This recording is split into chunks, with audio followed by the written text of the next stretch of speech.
New alarm bells ringing tonight on the coronavirus outbreak in this country. Doctors say the virus is spread through droplets when someone coughs or sneezes. And I think the business community, it's in their interest that people actually stay home and stop the spread. For a business that can allow more employees to telecommute, we want you to do that. Hi, friends. I'm Andy Paul, host of the Sales Enablement Podcast, and I want to encourage you to listen to my brand new special 6-part podcast miniseries titled Selling with Purpose. The team behind Sales Enablement Podcast and I put together this incredible series of inspiring conversations exploring what it means to sell with a mission greater than just hitting your numbers in this era of COVID-19 and beyond. So tune in to hear from world-class enterprise sales leaders and learn how their 6 companies will close $50 billion selling remotely.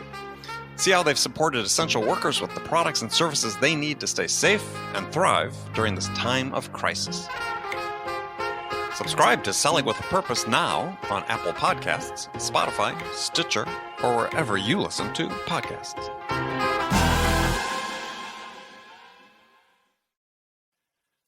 Guided selling from RingDNA makes your entire sales team more effective by revealing exactly what reps should do and when to do it. Guided selling works by transforming sales data into a curated list of prioritized sales actions. So when reps start their day, they'll never again wonder which prospects and accounts or hot inbound leads to reach out to next. Guided selling even shifts reps' priority in response to real-time buying signals. Finally, even new reps can sell like seasoned ones. Let RingDNA be your guide to success. Learn more at ringdna.com/guided selling. That's ringdna.com/guided selling.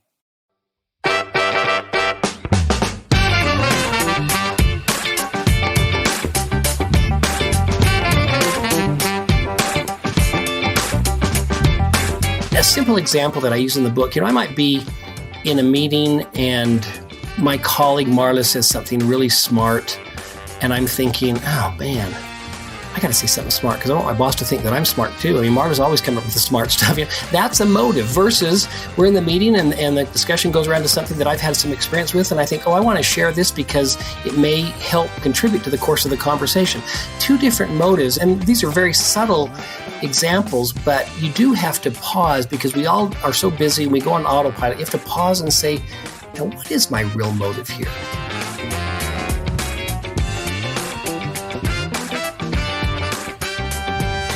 Hi, friends. Welcome to the Sales Enablement Podcast. I'm your host, Andy Paul. Now, that was Todd Davis. Todd's the Chief People Officer for FranklinCovey and author of a book titled 15 Proven Practices to Build More Effective Relationships at Work, which book could just as easily have been titled Get Better, 15 Proven Practices to Build More Effective Relationships in Sales.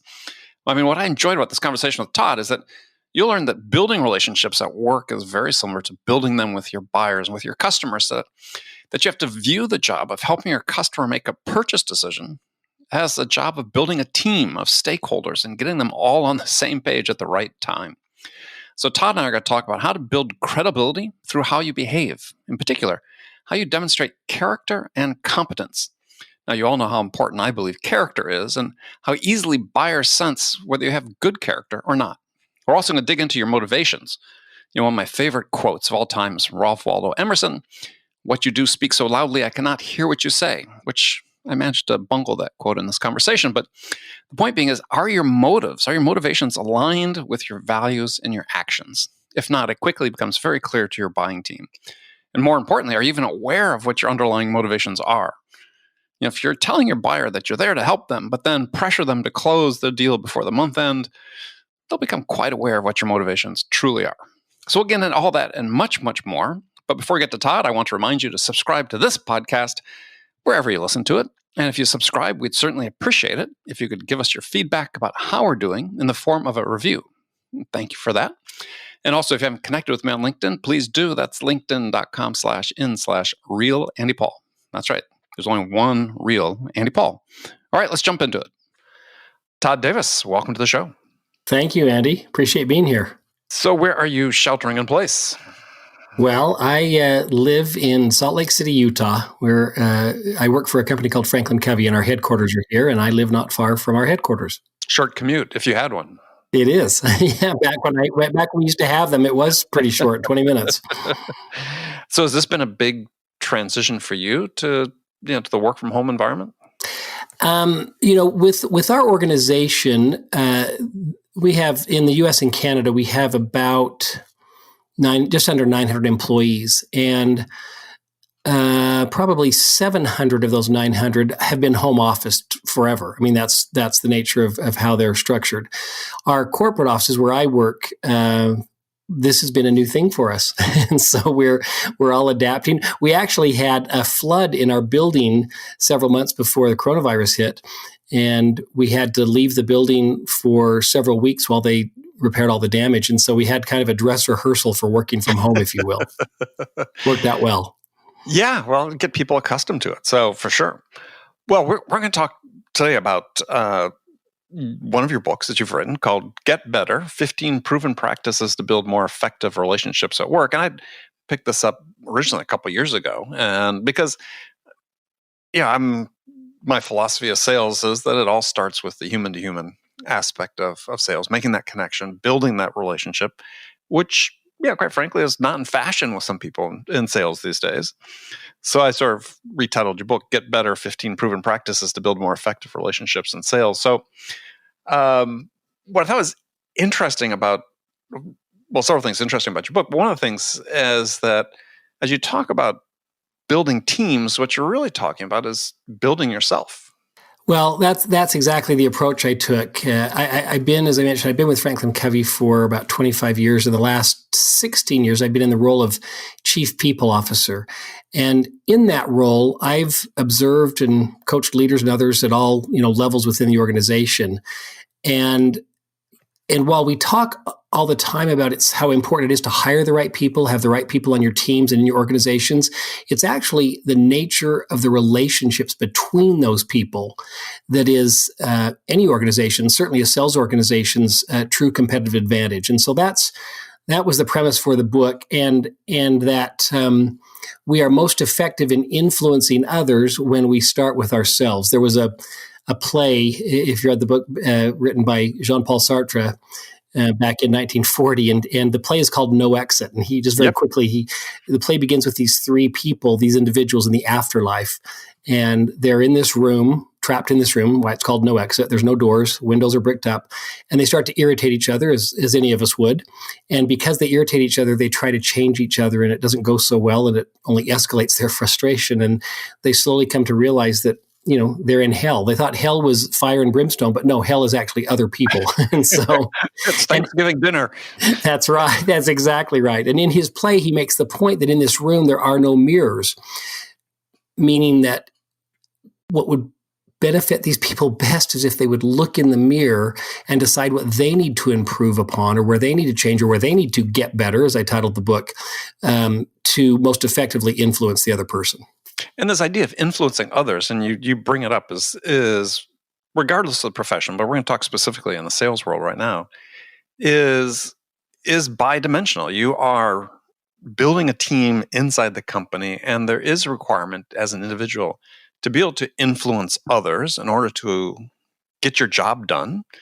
And just as you have to influence your buyers and your prospects to help them make the right decision for purchasing your product. Agree 100%. I mean, when people hear the word relationships or building effective relationships, many think, well, that's a nice to have, but I've got a lot of work to do, or I've got a project to complete, or I've got this revenue I've got to bring in, and don't really have time to stop and talk about relationships. But just to your point, unless you are, I don't know, a pro golfer, or maybe you run a company where you are the only employee, well, the rest of the world, we all get our results with and through others. And so developing and continuing to improve upon these effective relationships is much more than just a nice thing to have, but it's really, really foundational to achieving every one of the important goals that we're all trying to achieve. Because again, we all get results with and through others. Well, relationship is one of these interesting words that has become freighted with meaning that that's said in some cases in sales. You hear people write about, you don't need to have a relationship with the buyer, because they think that a relationship connotes a friendship as opposed to, and so I've started using the word connection versus relationship to sort of take some of that fraught meaning away from it, so people understand is you need to have this connection, this at a human level that and we'll get into some of the characteristics behind that connection. But it ultimately boils down to influence. You're right. It's a great point. Whether we call it a relationship or a connection, it's the level of trust, in my opinion. It's the level of trust you're able to build between the two of you. In the 7 Habits of Highly Effective People, Stephen Covey talked about your EBA, and in fact, it's one of the practices of the 15. I titled it "Take Stock of Your Emotional Bank Accounts," and much like a financial bank account, in our relationships or our connections, as you're calling them, with others, we make deposits and we take withdrawals. Unlike a financial bank account, we should never be making deposits with the intent of taking a withdrawal. But our EBA, or our emotional bank account with others, is all about the level of trust we have with our clients, with our sales colleagues, with everyone else. And when that level of trust is high, then work goes so much smoother and so much more productive and effectively. When that trust is low, then just the opposite happens. And so it sort of starts, and you talk about this in the book, it starts with credibility, which without credibility, there's no trust. But credibility is built, excuse me, easy for me to say today, is it's based on two things that I talk a lot about is character and competence. And character is one of these things, again, that I think we don't talk enough about in business and certainly in sales. When they're interviewing people, oftentimes talk to managers, well, how do you assess someone's character? Are you asking questions about their character and their values? And the answer often is no. It's a great point. Character is foundational, and as you stated, and as we state in the book, you must have both to be truly credible. But character, I liken this to the roots of a tree. It's foundational, but it's the thing we can't necessarily see, much like we can see the competencies or the skills of the person. But the root system in a tree is the thing that makes all the difference, that weathers the storms, that helps it intertwine with other trees. And so this character, your integrity, your honesty, quite frankly, your intentions of what it is you're really trying to accomplish, all plays into someone's character. And it is just like the roots of a tree, it is foundational to anyone's effectiveness and success. Right. I mean, there's an old expression about character. You talk about it in the book, as well as its characters doing the right thing when no one is looking. Mm-hmm. And I think that's so important. Just as you said, it's foundational as who you are. And I have found over decades in sales and selling to people around the world, different cultures and so on, one thing people really glom onto really quickly is, your character, right? This first perception of who you are is really based on our character. I agree. It's we're a sales organization as well, and we have the term we use for our salespeople, where many call it account executive, we call it client partners, just to reinforce just what you're talking about. Does the client feel like you're really here to help me, or are you here to sell me something? Are you really my partner? Are you really looking out for us and seeing what we need, what gaps we need to fill, or where we need to improve on? And are you really my partner, or are you selling something to me so you can make a commission or whatever? Right. And you refer to in your book, Stephen M.R. Covey's books, The Speed of Trust. And he's been on this program, and favorite book of mine, and we're going to touch on a few themes from that later. You had an interesting story in the book about how character doesn't mean that you're perfect. And I think that this is something that people oftentimes mistake, is think, if they're in sales and they think, if I make a mistake, I'm just going to screw up. And they then become sort of paralyzed by this idea that they can't act in a way that's authentic to them because they're afraid of screwing up. And so, if you don't mind, tell us the story about the missing contract. Yeah, well, I'm just chuckling because it was an embarrassing time, but it was a huge lesson in character to me. I used to work in the medical industry, and I was in charge of putting contracts together with physician groups that we would use. And this is, again, I'm not a spring chicken, and this is back in the day when we actually used typewriters and there were not electronic files. And this particular contract was going back and forth between our company and the contracted physician group. And we were making changes and edits. We had a deadline when we needed this group to start seeing our patients. And again, I was a young manager, And all of a sudden, we're down to the final wire. We have a couple of days left, and the contract went missing, and nobody could find the contract. And they swore they had given it to us, and we swore we had given it to them. I remember specifically seeing it and giving it to this woman by the name of Linda Meek. If she's ever hears this, my presentation, she'll never forgive me, but I remember giving it to her. Yeah, that's right. And so anyway, we everybody was frustrated. A lot of work had gone into this, and there was no copy of it. Well, the clock was ticking, and so we just all threw up our arms and said, okay, we got to quickly put another contract together. And fortunately, back then we had good memories, and so we put in a lot of work, some long days to recreate this 20 pages, I recall it, 19 or 20 page contract. Got it all taken care of in the nick of time. People got over their frustration, and we got it in place, and this group of physicians started seeing our patients. Well, several months later, I was working in my office. Now, again, I keep reminding you, I was young at the time, okay? I was young. And I was looking for a particular folder or something, and I went to pull these papers out of my desk, and paper clipped to the back of these papers was the missing contract. And I was sick to my stomach. I just was thinking about all that anger and those people that had to do all that rework, including me.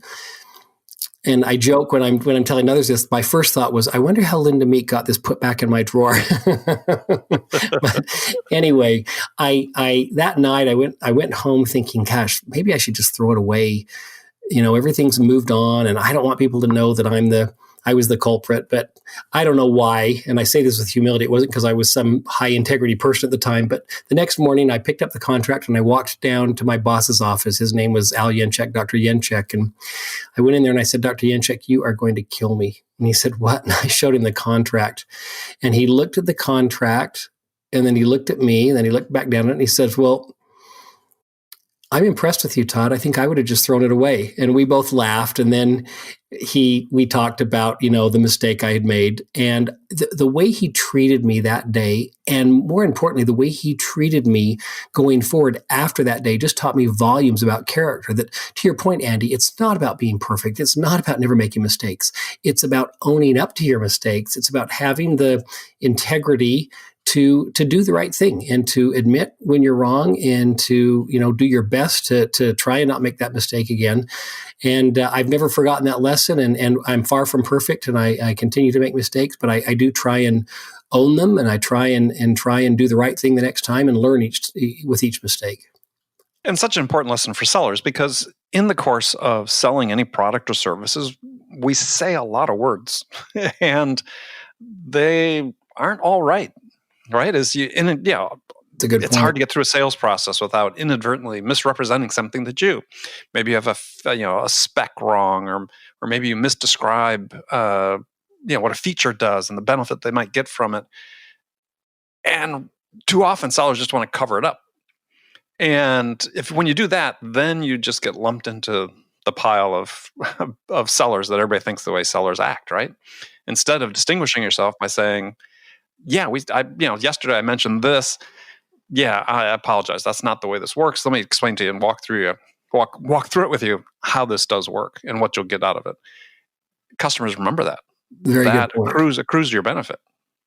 I couldn't agree more. In fact, when we go into recovery mode from a mistake we've made, often we will build more trust than if we hadn't made the mistake in the first place. Now, ideally, we don't make mistakes, when we're working with clients, but when we do, and the way we handle that, and I think about my own experience with places that I've bought services from or goods from, and when mistakes or errors have been made, the way that they have gone or not gone about recovering from those has a tremendous influence on my wanting to be an advocate and a cheerleader for them going forward. Yeah, I had a boss at one point suggested that you should actually deliberately make mistakes in order to accomplish exactly that. Is that you create a situation where you inject some errors and then come back and say, look, we made a mistake. I want to make sure we covered this, that everybody's clear. And I don't think I ever did that intentionally, but you can see where it might work. Yeah, that's a good point. So we talked about character and competence make up credibility. And you had a good story, a sales-related story, actually, in the book about competence. But you start saying that people think that strong character can make up for a lack of competence. And I agree with you. That's not the case. Yeah, I worked with a couple of stories here. These are some of the, again, client partners, as we call our account executives that I work with. And I worked with one who was amazing at just all of the nice things that you want people to do for you, remembering your birthday, asking, last time you talked, even if it had been 6 months ago, saying, hey, now, your son was ill with the flu. Did he recover? Is he doing okay? Or whatever it was. This person just had this amazing memory and very thoughtful, extremely thoughtful. And that was a great quality. But what I started to learn, the more I worked with this person, is that they I don't know that it was intentional, but their whole life, because they had been that way, they hadn't spent as much time or energy focusing on building and developing their skill set and their competency. And I bet in certain situations, they were able to get by with just this tremendous amount of thoughtfulness and consideration of others that made everybody like them. And so they continued to, have work and be hired. But it got to a point in our organization where clients, this was a consultant, and clients had their choice of consultants, and they'd been working with this person and another consultant, and they chose the other consultant, and this person was quite upset. But again, what I could see, and they couldn't see as clearly as just the other consultant, while certainly respectful and nice, maybe not off the charts, considerate and thoughtful like this one consultant was, they had the skill set and had kept and continued to invest in themselves and keep up on their skills that they could really provide that value. And so it's why I make the point that, you got to have both character and competence, and a whole lot of one doesn't make up for a lack of the other. You've really got to be strong in both. And like, alternatively, I've worked with salespeople who are masters at their product knowledge or at their consultative abilities, but they're, it's not just about being thoughtful, but they're maybe don't have the integrity that you would hope everyone would have, and that doesn't work either. And so it's really a careful balance of both. Yeah, I mean, in your story about Craig and Marta in the book about Craig, who they were sort of up for contention for taking on a project, and Marta won over Craig. When you said that Craig had allowed his competence to wane, and this is such a critical thing for sellers, and I spent a lot of time on my soapbox on this show talking about it, is this idea that you mentioned, is investing in yourself, right? Is we all have, if we don't invest in ourselves, we all have expiration dates, sell-by dates. And I think it's as true or maybe more true in sales than anywhere, because oftentimes you're working with selling products and services that are continually evolving. Your buyers' behaviors and the way they can access and process information is changing. And if you don't acknowledge that and say, well, I need to invest in myself, I can't rely on anybody else it'd be nice if my company trained me, they give me content to read, training, great. But at some degree, you have to wait. And to me, this is sort of a character issue as well, is do you have the character to admit or have the intellectual humility to say, yeah, I need to keep investing in myself in order to be relevant on what I'm doing? So critical. Again, referring back to 7 Habits, which is kind of our operating system at FranklinCovey, one of our foundational solutions. Habit 7 is to sharpen the saw, and it's about renewal in the body, heart, mind, and spirit. And you've seen the studies, I've seen the studies, and I used to kind of not scoff at them, but wonder how true they were. But boy, they're proving true. And that is that it's predicted now that within 15 to 20 years, 40% of the work that is done by human beings will be replaced by artificial intelligence. And we see it happening all around us. And it's just one of many indicators to me that, boy, if you don't continue to invest in yourself, if you don't continue to learn and grow, regardless of your age, regardless of your professional level, you are going to be obsolete. You are going to, quickly or slowly become obsolete and less relevant. And so I think we owe it to ourselves. We owe it to the teams we work on or the companies we work for to continually be investing in ourselves, to staying up on new trends and new products and new services, and just keep that continual renewal going. Right. And I think it's really important for people to understand that what that renewal constitutes is then when you use that statistic about jobs being replaced by artificial intelligence, is that they're not taking on the jobs that require complex thought, that require building nuanced relationships with people, or synthesizing information in real time to present new solutions or new opportunities for customers. It's the repetitive stuff, the lowest level tasks, the low hanging fruit. And so if you're in sales and you're sort of kicking along at the bottom of the chart in terms of performance, yeah, you can sell stuff just by sort of going through the basic steps. But at some point, those basic steps, to your point, may be able to be automated. And so you got to look at higher level skills. What are the things that you can invest in yourself? It's not just going to be knowledge as much as sometimes about how you think, how you perceive the world. Exactly. Okay, so we've talked about that. I mean, in credibility, this whole idea of reinvention and renewal, when I talked with Stephen M. R. Covey on the show, I forget the stat he used, but it's the number of times you basically have to reinvent yourself. It's like, I think he used the stats in his book, is every 2.5 to 4 years, something like that. You pretty much have to reinvent yourself in order to stay relevant. And I think that I like that term reinvention perhaps better than renewal, but because maybe it's more descriptive in my mind. But I mean, I look at my own career is in sales over decades here. I'd counted it out the other day. I think I had maybe 8 or 9 significant reinventions of myself. From being a field salesperson to being a marketing person, basically, to working at my first startup that I'd never worked at before, and building a sales channel, to being a VP of sales at a high growth startup. All these steps along, being a consultant, being a podcaster. These are all things that require investment. And if I hadn't done it, I would have been irrelevant a long time ago. Left in the dust. Yeah, no, it is a continual, and I love the term reinvent as well. It's a continual ongoing involvement. And it's not, when we say we've reinvented ourselves every 4 years, it's not like, okay, we do this and then we stop, and on this day, here we go, and now I'm switched again. It's this ongoing, evolutionary thing, week to week, day to day, where we smart people take their time as they put together their weekly plan, what they're going to get accomplished, that they block out time to, read that journal or read this additional book or take this course or whatever.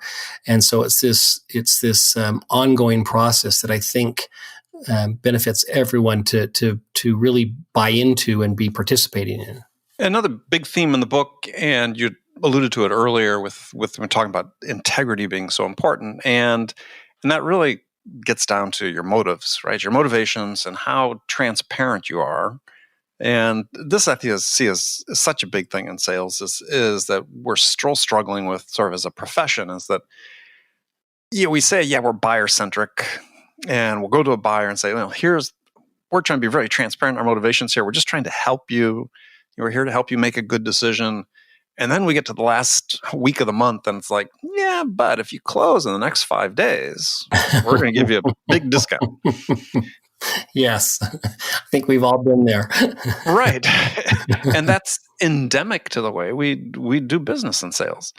And what you're communicating to the buyer is, here to help you, not so much. And it doesn't mean they're not going to end up buying from you, but they're under no illusions from that point forward as what the relationship's really about.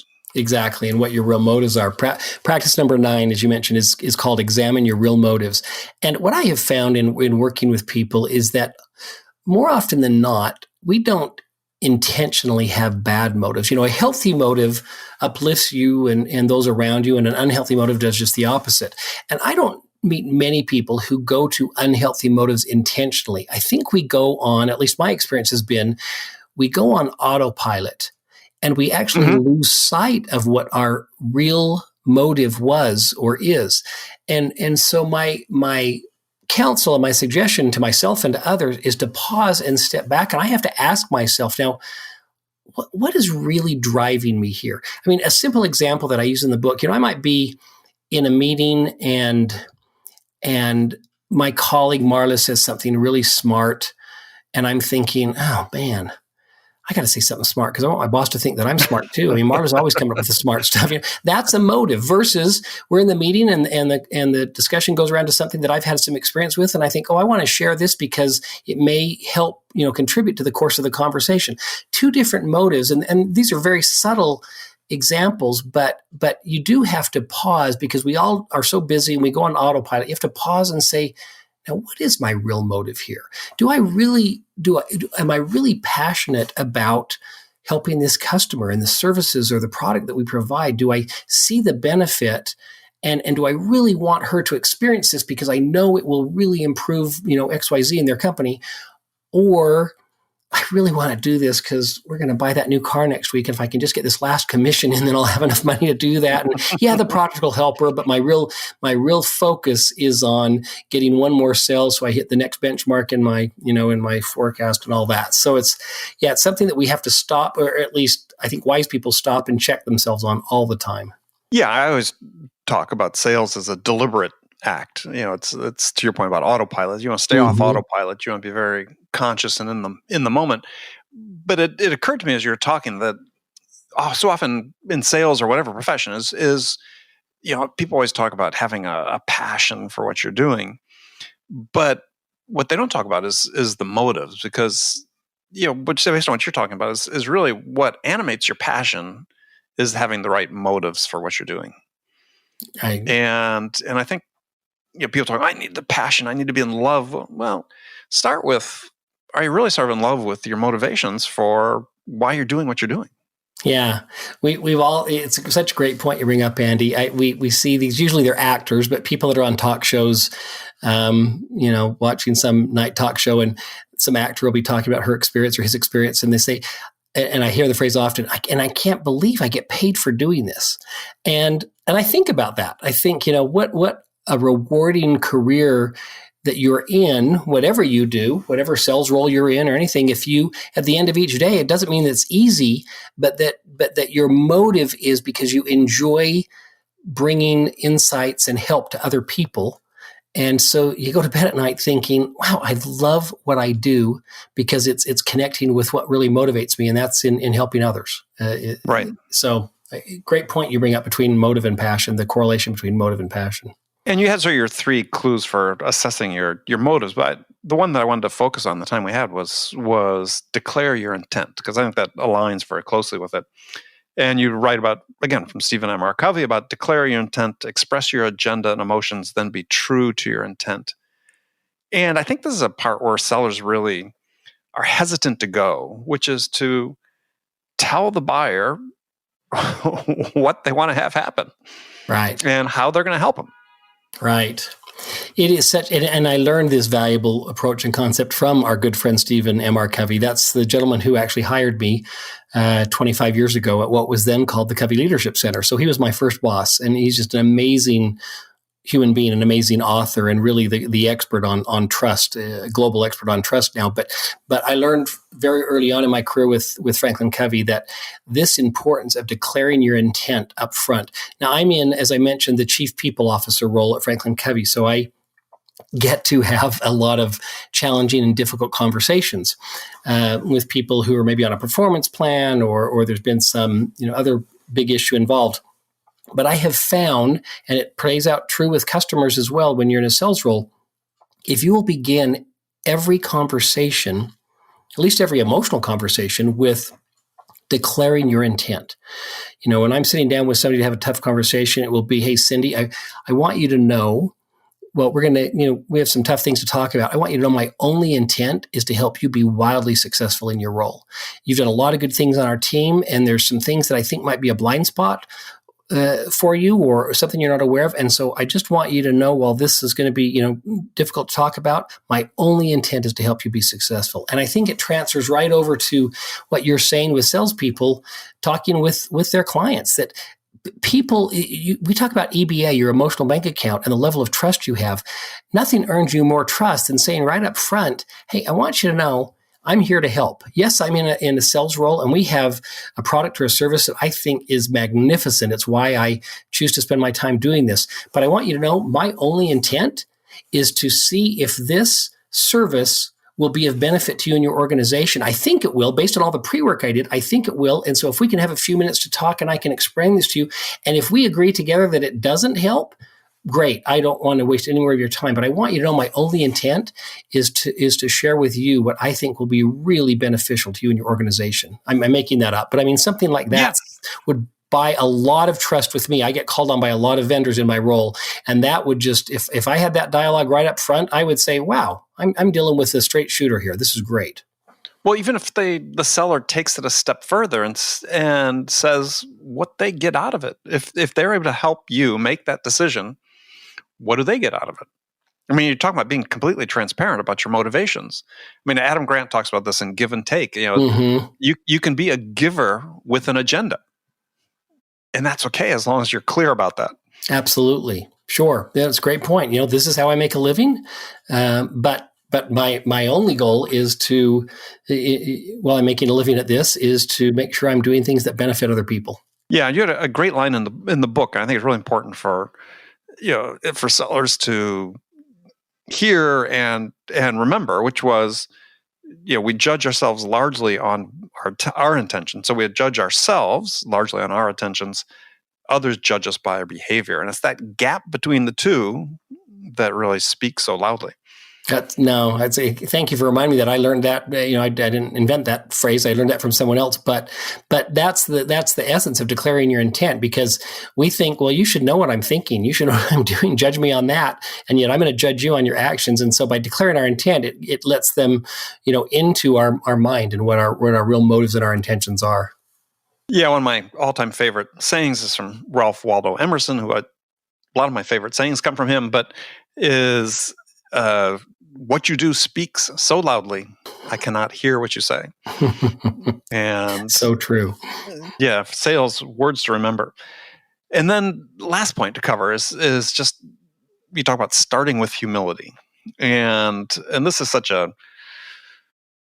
big one, because I think we have this intellectual hubris, if you will, in sales, or people think, they get a little bit of experience, a little bit of knowledge, and sort of the Dunning-Kruger effect that people talk about is, we've acquired enough just to sort of be dangerous, and we think we don't need to learn anything more.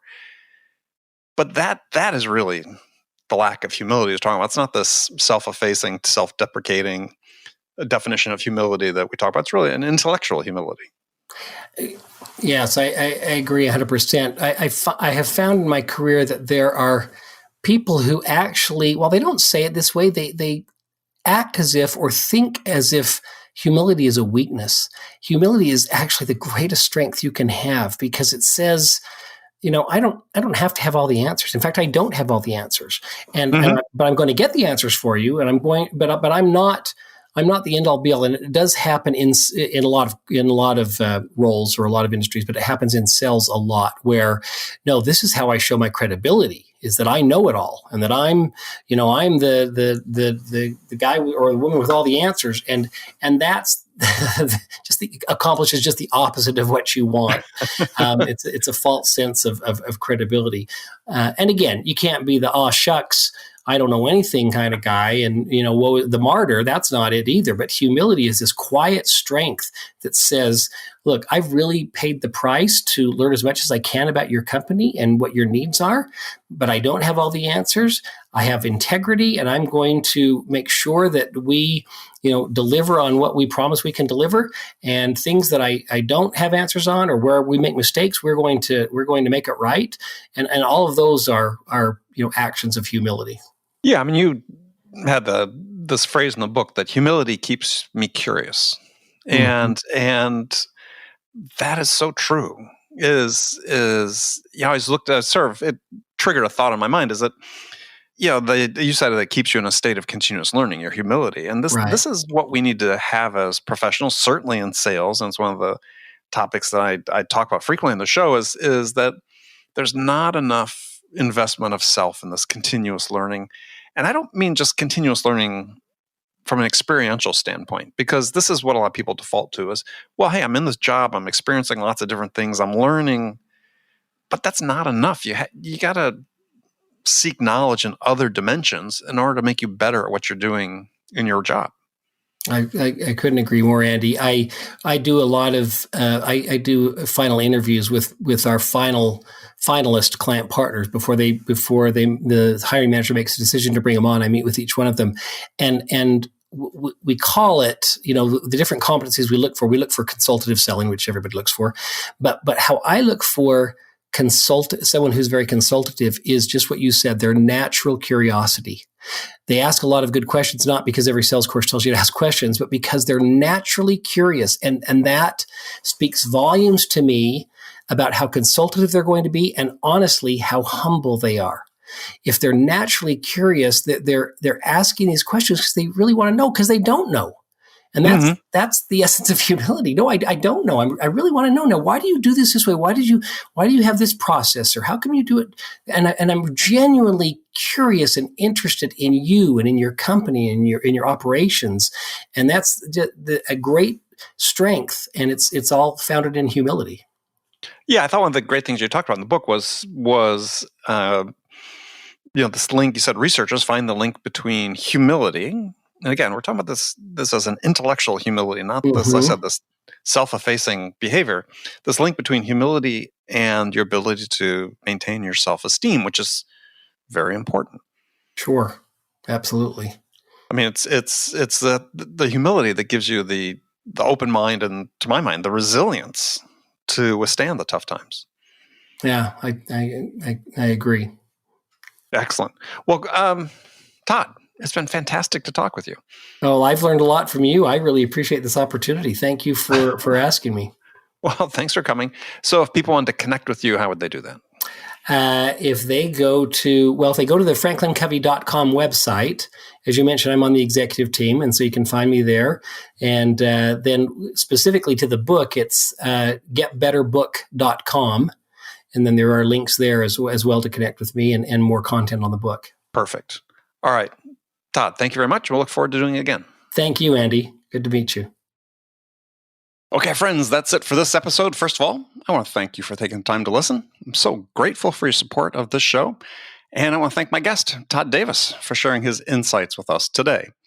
If you enjoyed this episode, please subscribe to this podcast, Sales Enablement with Andy Paul, on iTunes, Spotify, or wherever you listen to podcasts. And if you could also leave us a rating or a review and let us know how we're doing, we'd really appreciate it.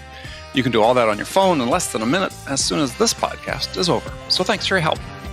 And thank you so much for investing your time with me today. Until next time, I'm your host, Andy Paul. Good selling, everyone.